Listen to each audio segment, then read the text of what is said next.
주가의 향방을 알 수 있는 힌트, 기업에게 직접 듣는 IR 정보, 노다지 IR 노트에 있습니다. 고정 댓글을 타고 오세요.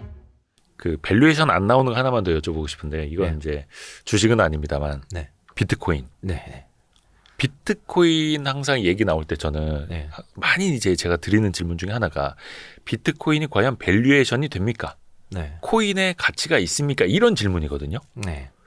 지금 시점에서 이런 질문 드리면 어떻게 대답해 줄 수 있을까요? 물론 제가 김태웅 대표님에게 비트코인 질문을 처음 드리는 거죠. 근데 제가 이제 옛날에 유튜브 좀 많이 나올 때 2년 전인가 그때도 비트코인은 되게 좋게 말씀을 계속 드렸던 것 같아요. 그러니까 정부가 규제를 하고 뭐 이랬어도 한결같이 이제 좋게 말씀드렸던. 그럼 제가 그때 멱살이라도 좀 잡아주시죠. 그거는 또 정부에서 위험하다고 하는 거를 또 제가 어떻게 방송에서 함부로 막 그렇게 얘기하겠습니까만 지금 뭐 올라서 그런 건 아니고요. 신고가 나와서 그런 것보다는 비트코인의 밸류는요 있어요. 그러니까 밸류에이션은 어려운 건 맞아요. 수급으로 움직이기 때문에. 그런데 우리가 밸류에이션을 볼 때는 예를 들어서 어떤 기업이 이제 철강사가 있으면은 철강사 저 공장 짓는데 얼마야? 저거 다 해서 팔면 얼마야? 이렇게 보잖아요. 비슷하게 또 볼 수 있어요. 그러니까 비트코인도 한 비트 생산하는데 얼마를 우리가 계산할 수가 있거든요. 그런데 이제 아시다시피 일단은 CPU, 그러니까 ASIC 반도체, 그러니까 옛날엔 GPU로 돌렸는데 ASIC 반도체를 사가지고 그걸로 이제 밤새 채굴을 해야 되잖아요. 그러면 그 원가가 구매 단가가 있는 거고요. 그다음에 채굴 비용. 그렇죠. 채굴 비용이 두 가지죠. 장비를 사는 거, 서버를 만드는 거 하나, 그다음에 매일 들어가는 전기료. 근데 그거 두 개 하면은 언비트당 계속 올라갔어요. 그게. 그래서 지금 한 2천만 원 정도 되는 것 같아요. 채굴 원가가 2천만 원. 개당. 원 비트코인당 얼마 전까지 1,500만 원이었던 게 같은데 근데 제가 보기에는 그냥 한 2천만 원 정도. 그거 누가 알아요? 어떻게 알아요? 나라마다 다르거든요. 전기료가 다르기 때문에. 다 다르고. 그러니까 한 그 정도 보시면 되는데 그런데 생각해 보세요. 우리가 달러를 가지고 달러의 가치를 가지고 우리가 구매력이 있잖아요. 1달러 가지고 뭐 사잖아요. 그쵸. 100불 가지고 적어도 근사한 식사 한 끼는 하잖아요. 여러 명이서. 100불 있으면은. 근데 그 100불짜리 원가가 얼마예요? 종이 한 장의 원가가 한 5원 되나요? 그렇잖아요. 그냥 그거를 가지고 그걸 믿고 있는 거죠. 미국 정부를. 그렇죠. 신용이죠, 신용. 그런데 비트코인은 원가가 그거보다 훨씬 높다는 거죠. 그러니까 그 밑으로는 잘 안 떨어질 것 같다라는 얘기를 먼저 드릴 수 있는 거고요. 그 다음에 두 번째로는 그건 바텀 밸류를 얘기한 거고, 그 다음에 이제 두 번째로는 그게 얼마나 활용이 될 수 있느냐, 왜 다 가지고 가고 싶어 하느냐라는 부분들이거든요. 근데 지금 이미 그거를 이유보다는 결론부터 먼저 다시 접근을 해보면은 지금 뉴스가 나오는 것들은 비트코인 ETF 나온 것만 중요한 게 아니라 미국의 예를 들면 대학 기금, 스탠포드 대학이 이걸 산다 그러거든요. 그리고 요새 뉴스는 일본의 연기금이 이거를 자기 포트폴리오에 넣으려고 검토 중이라고 얘기가 나옵니다. 그 보수적인 연기금조차도 검토를 하고 있는 거죠. 이런 부분들은 뭐냐면은 하나의 자산군으로 이제 인정을 하고 있는 것 같아요. 그리고 마지막으로 이제 조금 더 음모론 보태서 말씀드리면은 사실은 미국은 이제 이걸로 패권은 잡았다라고 생각하는 것 같아요. 시진핑이 이제 좀 되게 안타까운데 독재자의 이 모습이 얼마나 중국의 경기나 미래를 후퇴를 시키는지 안타까운데 왜냐하면 시진핑은 독재를 유지하기 위해서 언론을 통제했고요, 기업들을 통제했잖아요. 그래서 알리바바, 텐센트 다 굉장히 고초를 겪었고 벌금도 어마어마하게 냈잖아요. 그런데 AI를 주도를 정부가 합니까? 그런 기업들이 하잖아요. 민간이 하죠. 바이두, 알리바바, 텐센트 이런 애들이 해야 되는데 미국은 자유롭게 풀어주니까 하고 있어요. 근데 오히려 그거를 조지고 언론 통제를 하고 이러니까 그걸 가지고서 이 사람들이 많은 재산들, 많은 부자들이 재산을 비트코인으로 바꿨고 많이 갖고 있었어요. 중국이 제일 많이 갖고 있었는데 지금은 중국은 형편없이 떨어졌어요. 다 미국으로 옮겼어요. 다 비트코인을 해외로 빼돌리는 유일한 수단이었던 거죠. 왜냐하면 딴 거는 재산이 다 드러나니까요. 그래서 이제 시진핑이 어쨌든 정적을 제거하는 과정에서 어쩔 수 없이 기업들의 뇌물을 잡아서 조사하면서 그걸 조졌지만은 그게 두 가지의 큰 문제가 있었던 거죠. 다음에 나타날 수 있는 이제 어떤 글로벌 통화의 하나의 후보군인 비트코인을 갖다가 미국으로 다 뺏긴 거예요. 그래서 지금 이제 정부가 갖고 있는 비트코인의 발행량을 갖고 있는 걸 보면은 미국이 1등이에요. 미국이 전 세계 그 정부 중에서 거의 80%를 갖고 있어요. 그러니까 미국이 승기를 잡았다 생각하니까 ETF 승인해 준 거죠. 네. 그리고 어차피 일로 가니까 빨리 여기서 세금 걷어야 되고 제도권에 넣어서 평가를 해줘야 되니까 세금 걷으려고도 하는 거고요. 근데 중국은 그걸 다 뺏겼고, 두 번째는 중국이 모든 부분에서 미국의 거의 90%는 다 따라갔었어요. 그만큼 기술이 좋고 똑똑한 사람이 많고 이랬었는데 하나 못 따라간 게 AI인 거죠. 네. 왜냐하면은 구글이 들어와서 빅데이터가 있으려고 그러면은 모든 정보가 오픈돼 있고 그거를 마음껏 서치를 해가지고 데이터를 쌓아 나가야 되는데 구글 못 들어오게 했고 구글의 많은 정보들을 이제 중국에서 못 보는 거죠. 그리고 언론 통제했기 때문에 검열했고 바이도 조졌기 때문에 중국에는 AI의 빅데이터를 생성하기가 힘들거나 또는 오류가 더 많을 거예요. 그러니까 느린 거죠. 거기에 그냥 우물 안에 갇혀 있었던 거죠. 이런 모든 부분들 때문에 중국은 진짜 이 4차 산업혁명의 가장 중요한 이 포인트를 중국은 놓치는 거예요. 그 독재 때문에. 예. 그래서 제가 비트코인 하다가 얘기하다가 약간 너무 길게 네. 말씀드렸는데 그냥 재미로 들어주세요. 그러면 어쨌든 비트코인은 그래서 미국으로 상당히 그 지갑들이 넘어갔다. 홀더들이 중국 부자들조차도 글로 다 뺐다. 그리고 중국에서 그 미국으로 이민 가는 사람들 엄청나게 많거든요. 네. 그런 부분들이 다 지금의 문제인 것 같고, 결과적으로는 이제 그런 부분들 때문에 비트코인이 제도권에서 인정이 되니까 결국은 생각해 보시면은 변동성이 워낙 크니까 정부가 하지 말라 그런 거지. 정부가 무슨 우리나라 정부가 비트코인한테 저거는 뭐 로또거나 사행성 있고 뭐 너희한테 큰 피해, 이거는 다 하나예요. 변동성이 크니까 손해 볼 수도 있으니까 조심하라는 거잖아요. 당연하죠. 네. 근데 지금 나타나고 있는 현상들은 변동성이 줄은 현상들밖에 안 나타나잖아요. 장기 연금이라든지 대학 기금이라든지 또는 블랙록이라든지 이런 쪽에 다 어차피 다 넣을 거거든요. 넣을 수밖에 없어요. 왜냐하면 모든 자산을 하나 새로 추가하면은요 리스크 대비 리턴이 올라갑니다. 리턴이 안 올라가면 리스크가 줄고요. 그건 그 경영학 교과서에 있는 거예요. 그렇죠. 네. 그래서 프론티어 곡선이 이제 내려오는 거죠. 그렇기 때문에 결과적으로는 다 모든 자산으로 1% 2%씩은 담을 거예요. 네. 네. 그러니까 그러면 담을 때마다 그 지금 옛날처럼 뭐 30% 40% 폭락하면은 그런 수요들이 있기 때문에 그 변동성이 줄어들 거라고 생각합니다. 네. 이게 사실 비트코인이 처음 나왔을 때의 논쟁은 그거였지 않습니까? 이게 화폐를 대체하는 가상 화폐가 될 것이냐. 근데 지금 보면 이거 가지고 어디 가서 뭐 피자 시켜 먹고 뭐 밥 사 먹고가 아니라, 그렇죠. 그거는 거의 이제 나오지도 않는 것 같아요. 이게 화폐냐 아니냐 그 논쟁은. 네. 근데 어떤 저장 수단, 금처럼 가치를 측정할 수 있는 수단 하나는 되겠다라는 것까지는 인정, 막 이렇게 되는 것 같습니다. 네, 그 저장보다 더 중요한 거는 사실은 인증이잖아요. 인증. 네, 인증을 해주는 블록체인으로. 네, 블록체인 인증의 그게 핵심인데요. 이제 우리가 GPT를 모르고 있다 갑자기 이게 뭐지 이렇게 놀랬듯이 메타버스는 지금 아직은 망한 것 같은데 메타버스 같은 게 계속 안 나올까요?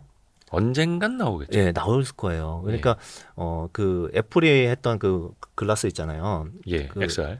예, XR 비전 프로 그것도 글로 가는 중간 단계인 거고요. 결과적으로 그쪽으로 이제 메타버스와 같은 많은 디지털 환경, 그러면 결과적으로 우리가 일도 거기서 하지만은 엔터테인먼트도 많고 게임도 하고 뭐 많은 걸 하잖아요. 네. 그러면은 그 안에서 우리는 또 디지털 자산을 살 거예요. 그렇죠, NFT 필요하죠. 그림도 샀지만은 메타버스가 만약에 페이스북처럼 모든 사람이 한다고 생각하면은 그 안에서 자기가 자기 땅도 사고 자기 아바타도 만들고 할 거잖아요. 네. 근데 그거를 막 복제해서 그냥 카피해서 막 나타내면은 그럼 자기 재산의 의미가 없잖아요. 그렇지만은 그거를 재산화해 주는 게 이제 결국은 뭐 이더리움 체인이라든지 뭐 그런 쪽에 인증을 해 주는 그게 크죠. 그래서 내가 디지털 자산을 뭘 샀어. 네네. 네. 내 음원을 샀어 이러면 완전히 내 거로 인증이 남들이 복사를 못 하는 거죠. 하려고 그러면은 돈 내고 사 이렇게 되는 거죠. 디지털인데도. 네. 근데 이제 어떤 분들은 이런 말씀하실 거예요. 아유, 전 비트코인 다 오르니까 하나당 1억 올라가고 나니까 저런 얘기하고 있다고. 근데 사실 이런 얘기를 비트코인이나 이런 좀 시세가 안 좋을 때 이야기하면 귀등으로도 사실 안 들어옵니다. 네. 물어보지도 않고 궁금해하지도 않고. 근데 요즘에 보면 이른바 이제 마음 카페에서도 이제 비트코인 어떻게 사야 되나요? 네네. 정말 이제 살 사람들이 다 몰려오고 있고 얼추 다 샀다 이런 이야기도 나오는데, 이런 일종의 뭐 휴먼 인디케이터, 인간 지표 이럴 수도 있겠고, 이 측면으로 좀 어떻게 봐야 될까? 이것도 하나의 좀 흐름이 있지 않습니까? 그렇죠. 그리고 지금 이렇게 크게 다시 올라간 두 가지의 트리거는 네. 하나는 ETF 여태 말씀드린 ETF 인증이라는 거. 네네. 그다음에 두 번째는 반감기라고 해서 공급량이 반으로 줄어든다라는 거였는데 그렇죠. 그건 좀 조심할 필요는 있죠. 왜냐하면은 그 지금 이제 많은 유튜버 중에 비트코인 얘기하시는 분들이 다 논리적으로 다 얘기를 하시는데 네.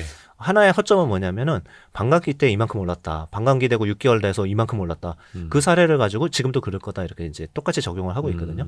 근데 그거는 과거 그랬다는 거지 지금도 그렇다고 보기는 100% 맞지는 않는 거예요. 뭐 똑같이 반복된다고 네. 할 수는 없죠. 그 네. 논리가. 그리고 이제 그런 거를 알고서 자꾸 얘기를 했기 때문에 많이 미리 샀고 네. ETF가 들어와서 선반영. 거의 20조 원 정도가 산 것 같아요. ETF로 돈이 20조 원이 들어왔어요. 20조 원. 네. 미국에서요. 걔네들이 막 사고 있었거든요. 예. 그래서 이제 이런 부분들이 어느 정도 반영이 됐으니까 지금 신고가가 난 거겠죠. 예. 네, 7만 불 가고 뭐 1억 찍고 이런 것들이 그런 거예요. 그래서 조금 이제 어느 정도는 반영을 했지만은 중요한 거는 저는 이제 뭐 6개월 뒤 얘기하고 이런 게 아니라 1년 전에도 그랬고 2년 전에도 똑같은 이제 얘기를 계속 드리는 부분은 뭐냐면은 이 가치라든지 아니면 CBDC로 얘기하는 사람들도 있잖아요. 이게 국가에서 비트코인 똑같은 거 만들어서 정부가 관리하면 어떡하냐 이런데 그건 안 돼요. 안 되는 이유가 제일 중요한 게 이게 환전을 안 해도 되는 게 제일 중요한 거잖아요. 비트코인을 갖고 그렇죠. 있는. 전 세계가 통용해서 어차피 G2에서 G1으로 거의 끝나가잖아요. 중국 네, 이렇게 네, 하고 네. 이럴 때 그냥 어느 나라건 상관없이 쓸 수 있는 게 그건데 그거를 다시 국가별로 다시 발행량을 조절하고 이런다고 그거는 국지적인 거는 가능하지만은 그건 안 되는 것 같고요. 그리고 결과적으로는 하여튼 비트코인은 제가 올라서 좋게 말씀드리는 건 아니고 이제 과거 것 찾아보셔도 그냥 일관되게 이런 사용처가 있을 거고 다시 이제 메타 월드가 가면은 그런 메타버스 환경에 가면은 더 많은 사용처가 생길 거다. 이런 부분들은 그 의심할 여지가 없기 때문에 장기적으로 보는 이런 태도가 필요한 것 같습니다. 네. 그러게요. 네. 이런 이야기가 비트코인 가격이 빠졌을 때 제 귀에 들렸어야 되는데 사람 심리 다 똑같은 네. 것 같습니다. 근데 또 하나 이 비트코인이 다시 한번 이제 호황기 뭐라 해야 됩니까? 이것도 뭐라 해야 됩니까? 대세 상승기 들어와서 이제 다른 시각을 갖게 되는 게 메타버스랑 앞에서 NFT 이야기를 해주셨는데 불과 한 2년여 전에 메타버스 NFT가 난리였습니다. 근데 지금은 아유 거봐 저 한쪽에서 또 난리였어. 너무 앞서갔었어. 이 얘기를 하지 않습니까? 혹시나 메타버스 NFT의 시대가 또 이것도 이제 투자 관점으로도 다시 올 수 있는 시기가 또 보이실까요? 올 거는 같은데 예. 약간 늦춰지는 것 같아요. 왜냐면은 네네. 지금 많은 이제 미국의 빅테크 주도하는 소위 플랫폼 기업들 있잖아요. 네. 구글을 통한 구글이 전 세계 마켓시어 90%거든요. 전 세계 모든 사람이 구글을 쓰잖아요. 네. 근데 많은 그런 빅테크의 주도를 하는 기업들이 지금 AI에 올인이 돼 있어요. 네, GPU, 네. 그쪽 비백, 투자로. 비백, H백 그거 사느라고 음. 또 다 거기만 투자해 데이터 센터만. 그래서 이제 약간 밀려 있는 것 같은데 이거 따로 보면 안 될 것 같아요. 그러니까 결국은 AI라는 부분들은 우리가 지금은 형태가 없이 보고 있잖아요. 그냥 추출물로 보고 있잖아요. 소리나 또는 글이나 아니면 아웃풋으로 뭐가 그림이나 동영상으로 보고 있잖아요. 네. 이런 부분들이 어떻게 활용해야 될지 좀 더 사고를 확장해 보면은 결과적으로는 지금 조금씩 블럭블럭으로 생기고 있는 이러한 형태의 새로운 소셜 미디어가 생길 거라고 보거든요. 새로운 소셜 미디어 그러니까 우리가 페이스북도 많이 했다가 인스타그램도 많이 했던 건데 네. 다 불편하잖아요. 사진 네. 올려놓고 또는 뭐 네이버 블로그는 글만 쓰고 있고 이런데 그게 AI가 확충이 되면은 거기에 대한 개발 속도가 그 다음 단계에서는 또 빨라질 수 있을 것 같아요. 그거를 메타 그러니까 페이스북에 한참 동안 투자하다가 이게 아닌가 보다 이러고서 투자 비중을 줄였잖아요. 네. 그걸 다시 AI로 돌리고 있잖아요. 라마 때문에 걔네가 작년에 GPU 15만 개 샀고 올해 30만 개 산다잖아요. 네. 거의 1등이에요. 구글이랑. 메타가, 예. 네, 구글이랑 거의 1등이에요. 예. 거기다 돈을 쏟아붓느라고 잠깐 늦어지는데 그거 하고 난 다음에는 그 AI를 활용해서 결국은 그게 물리적으로는 결국은 제가 보기에는 그런 사이버 공간이 하나 생길 거예요. 우리 대표님의 그 아바타가 딴 데서 퇴근하신 다음에 걔가 또 딴 데서 일을 해서 거기서 돈을 벌 수가 있잖아요. 원래 네. 메타버스가 원하는 게 그렇죠, 그거잖아요. 그거죠. 거기서 돈 또 벌 수도 있어요. 거기서 옷 만들어서 파는 애들이 있으면 아니 우리가 게임할 때 스킨도 그렇게 사가지고 예? 그렇잖아요. 예. 그냥 그 스킨 팔아가지고 돈 버는 회사들이 LOL도 스킨 팔고 탑하는데 네. 우리가 왜 그 사이버의 메타버스 세상에 우리 아바타 만들어 놓고 거기서 자기가 활동을 하게 되면은 거기서도 우리도 스킨을 만들거나 노래를 만들거나 자기 집을 옛날에 싸이월드처럼 만들어서 또 할 수 있겠죠. 네. 그래서 그거는 오긴 온다 반드시. 그리고 거기서 거래를 하려고 그러면 제일 중요한 건 그거죠. 거기서 모든 거래는 우리는 여기서 신용카드 가지고 또는 돈 주고 거래하지만 거기서는 무조건 비트코인과 같은 가상의 통화로 그 가상 화폐로 할 수밖에 없다. 그래야 디지털 자산이 서로 이게 네 거 내 거가 완전히 인정이 되기 때문에 그렇습니다. 거래 자체. 메타버스 시대가 이제 언제 올지는 모르겠지만 한참 걸릴 것 같은데. 2021년쯤에 우리가 맛을 본 거고 네.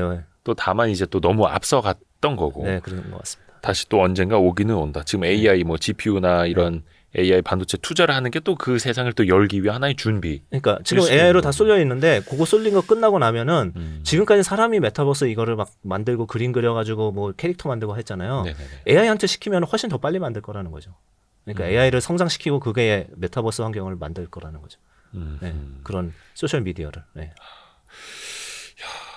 그러니까 이게 참 되게 신기한 것 같아요. 그 시대에 뭔가 사람이 확 쏠려 있을 때는 와 이거야 당장 메타버스에 NFT 사야 돼, 프로필 사신다, NFT로 바꿔야 돼, 뭐 이랬다가 그 시절 훅 하고 이제 고금리 시절 오니까 아 내가 미쳤지. 근데 이런 얘기하고 있다. 정말 중요한 얘기하신 게 메타버스는 우리가 한 건 없어요. 그냥 이게 될 거다 막 이랬고 여기서 개발하고 있다 뭐 이렇게 한 거잖아요. 네네네. 그런데 실제 우리가 가서 메타버스에서 놓은 적은 없잖아요. 네. 그러니까 돈을 못 버는 거죠, 결과적으로. 네네네. 그래서 메타버스 관련주들이 폭등했다가 다시 폭락한 이유는 아까 제일 중요한 것 중에 하나가 엔비디아나 마이크로소프트는 30불씩 받고 GPU 팔아가지고 돈을 버니까 안 비싸다고 제가 말씀드린 거고 걔네들은 꿈으로 주가만 올려놨다가 돈을 하나도 못 버니까 돈을 받을 수가 없잖아요. 장터가 없는데 어떻게 받아. 그걸 만들었어야죠. 근데 페이스북이 만들다가 거의 실패를 한 거죠. 네. 그래서 이게 꿈이 이익으로 이어지느냐를 봐야 하는 거고요. 중요하죠. 그 이익이 계속해서 늘고 있어서 주가나 가격이 많이 올랐더라도 이 밸류에이션을 상쇄시킬 수 있느냐가 사실은 또 중요한 거고. 근데 그 이익의 성장세가 꺾이면 그때부터 빨리 계산해보고 아니면 빨리 탈출해야 되는 거고. 이게 항상 우리 김태용 대표님이 많이 강조해 주시는, 저도 이제 대표님한테 많이 배운 것 중에 하나입니다. 다 아시는 거지만. 아유 아닙니다. 그래도 강조, 이 실행이 더 중요하거든요. 다 알고 있었지만 이걸 그대로 실행하는 사람들은 진짜 돈을 벌어요. 그러니까 지독한 사람들이 더 중요해요. 잘 기억했다가 꼭 실행으로 옮기는 사람이 있고 알았는데 알았는데 못한 그런 뭐 저도 포함해서 저를 포함해서 그런데 그런 거는 이제 성격이기도 하지만 우리가 노력하면 조금 더 할 수는 있거든요. 근데 아까 우리 녹화 들어오기 전에 잠깐 이야기했지만 비트코인 좀 들고 계시다고. 실행. 실행이요. 실행. 그거는 호기심에서 저는 이 업이 이렇다 보니까 뭐든지 새로운 게 나오면 뭐든지 해봅니다. 조금씩. 그러니까 연구용으로. 근데 그거는 좀 올랐을 때 막 차익을 실현하고 이런 대상인 거예요? 아니면 그냥 쭉 가져가시는 대상인 거예요? 대표님에게 비트코인이란? 저는 우리가 달러를 항상 지금은 다 당연하게 생각하잖아요. 자산 포트폴리오 배분할 때 달러는 한 20% 가져가야 된다, 뭐 30% 가져가야 된다라고 생각하잖아요. 저는 약간 훨씬 적은 비중이지만 똑같이 생각합니다. 그렇게. 언젠가 어디다 쓸 것 같아서요. 이제 비트코인도 자산 배분 관점에서 나의 자산 한 축을 담아놔야 된다. 그거를 늦게 담으면 안 될 것 같아요. 왜냐하면 이미 늦은 거 아닙니까? 그 뜻보다는요. 그 모든 사람의 자산이 되진 않았잖아요. 아까 AI랑 똑같은 거죠. 모든 사람의 자산이 되진 않았다. 그러니까 미국에서도 아주 일부잖아요. 막 1, 2% 정도. 물론 이제 ETF 통해서 이제 유저가 늘어나고 있긴 하겠지만 그렇게 많은 대중들이 그냥 달러 갖고 있듯이 이렇게 갖고 있지 않잖아요. 우리가 지금 이제 비트코인 가격도 사실 뭐 우리나라 돈으로 지금 9천 몇백만 원이나 1억이네 뭐 이 얘기 하고 있는데 시가총액으로 보면 이게 한 1,000조 원대 후반? 1조 한 1.3조 달러 정도 됩니다. 그렇죠. 우리나라도 한 2,000조 원이 조금 안 되는 건데 사실 거기서 조금만 더 오르면 코스피 시가총액이랑 비슷합니다. 더 커질 수가 있죠. 저건 월드와이드니까. 월드와이드니까요. 그러면 코스피 시가총액이 한 3천조 원 가는 거랑 네. 비트코인 시가총액 3천조 원 가는 어느 게 더 빠를 것이다 혹시? 그거는 너무 슬픈 질문인가요? 국내의 힘으로 올리는 거와 전 세계에서 올리는 건데 예. 비트코인이 빠르지 않을까 싶습니다. 왜냐면 그게 물론 이제 밸류업도 있고 한데 예, 근데 예. 미국의 이 움직임이 예. 이제 한 달밖에 안 잤잖아요. 이렇게 ETF 해가지고 하고 아직 반감기 들어오지도 않았고 이렇기 때문에 아니 제가 뭐 이거 비트코인 추천하고 이런 게 전혀 아니고 네. 자산군으로 관심을 갖고서 봐야 된다라는 거고 우리 정부도 아마 생각이 계속 이렇게 많은 생각을 하고 계실 것 같아요. 왜냐면은 우리가 이제 계속 이걸 안 좋다 위험하다라고만 생각을 하면은 나중에 미국 애들이 다 사고 난 다음에 그 가격으로 사야 될 수도 있잖아요. 너무 늦게 승인해주면 현물 네. ETF를. 근데 지금은 너무 많은 유튜버들이나 많은 분들이 토론이 돼 있고 가격이 신고가가 날 때마다 그렇게 많이 얘기를 하고 있으니까 그걸 가지고 들어보는 거죠. 들어보고서 내 생각도 같다고 생각하시는 분들은 일부의 자산으로 아주 소량이라도 있으면은 나중에 쓸 때는 있을 거라는 생각이 들어요. 네. 근데 이제 벌써부터 그런 기사 나오기 시작했거든요. 네. 1억 몇백만 원에 물린 사람. 네. 뭐 이러면서 막 또 껄껄껄 하고 있다라고 하고 이제 고점에 물린 이제 코린이들 막 이런 기사도 나오고 있고 한데 네. 일단 거기 휩쓸리지 말고 물론 이제 그건 또 이제 잡코인 이야기일 수도 있고 네. 그런데 휩쓸리지 말고 어떻게 보면 자산 포트폴리오 배분 차원에서 소액이라도 그러니까 그냥 이렇게 얘기할게요. 제 얘기를 듣지 마시고요. 미국의 블랙록이라든지 스탠포드 대학이라든지 이런 애들이 왜 JP 모건도 마찬가지고 리포트 내면은 자산군의 몇 %에서 리포트가 나오거든요. 왜 걔네들이 전 세계의 가장 큰 패권을 가지고 달러를 움직이고 정책을 피고 있는 그런 선두 주자들이 왜 그러고 있는지를 한번 보시고 걔네들이 틀렸다고 생각하면 그냥 하시면 되는데 왜 20조 원이 최근에 ETF를 설정을 했더니 그렇게 살려고 그러지? 이런 걸 생각해 보세요. 그들이 틀렸으면 뭐 틀린 걸 수도 있겠지만 저는 맞다고 생각합니다. 네. 또 물론 이제 또 변동성도 생기고 그럴 수는 있겠습니다만 변동성이 안고 가는 거죠. 그렇죠. 그래서 또 우리가 공부를 해야 되는 거고요. 또 장기적인 관점으로 한번 또 계속 스터디를 해보겠습니다. 네. 야, 거의 반년 만에 모셔가지고 다양한 이야기 많이 들었습니다. 네. 예. 지난번 나오셨을 때 비트코인을 여쭤볼 거예요. 자, 해서 오늘 그로스 1 자산운용 김태용 대표님 함께했습니다. 다음에 또 한번 또 모실게요. 고맙습니다. 예, 오늘 감사합니다. 아유, 감사합니다. 네. 고맙습니다. 아유.